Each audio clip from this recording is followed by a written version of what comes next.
Assalamualaikum warahmatullahi wabarakatuh. Pertemuan hari ini kita akan mempelajari unsur intrinsik hikayat. Unsur-unsur yang membangun cerita hikayat dari dalam disebut juga sebagai unsur batin.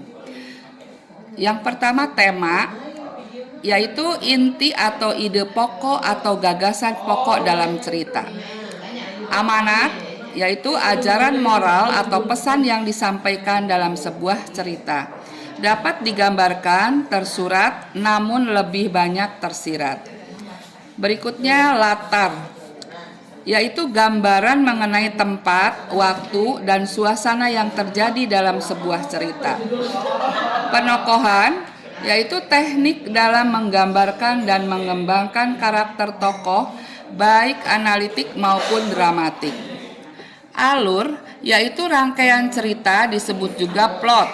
Umumnya alur itu ada maju, mundur, dan campuran. Untuk hikayat lebih spesifik.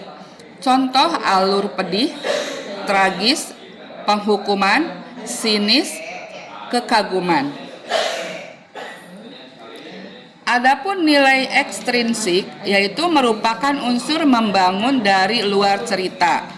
Berisi nilai-nilai yang ingin disampaikan oleh pengarang, yaitu ada nilai sosial, nilai budaya, nilai agama, dan nilai pendidikan.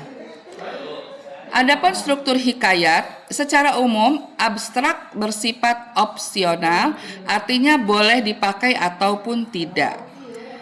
Yang pertama, abstrak, inti dari cerita yang akan dituliskan karena konteksnya adalah hikayat.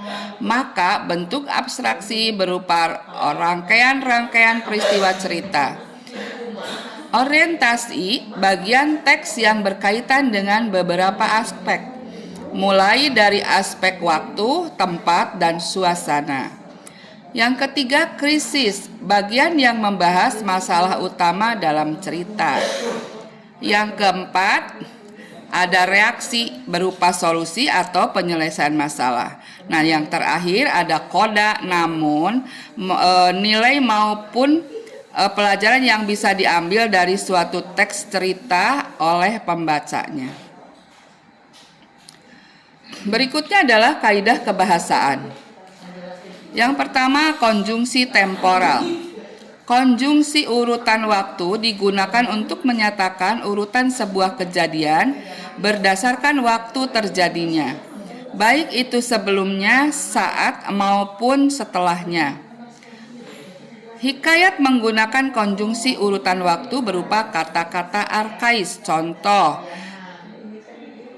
akisah atau alkisah, bermula atau sebermula, artinya awalnya. Arkian, yaitu artinya kemudian. Hatta atau ata, artinya lalu. Kalakian, setelah itu. Syahdan, selanjutnya. Maka, sesudah itu. Antonomasia, yaitu majas yang menyebutkan seseorang berdasarkan ciri atau sifatnya yang menonjol. Contoh, hatta beberapa lamanya, maka istri si miskin itu pun hamillah 3 bulan lamanya. Personifikasi, yaitu majas yang menyatakan benda mati maupun benda hidup yang bukan manusia. Contoh, hewan, tumbuhan sebagai sesuatu yang seolah-olah bersifat dan berlaku layaknya manusia. Contohnya, samar-samar nyanyian jangkrik terdengar di sampingku. Simile, yaitu majas yang membandingkan suatu hal dengan hal lain secara eksplisit menggunakan kata penghubung atau kata pembanding. Contoh, kamu tidur seperti kerbau, canda ibu. Mereka selalu bertengkar, bak kuncing dan anjing.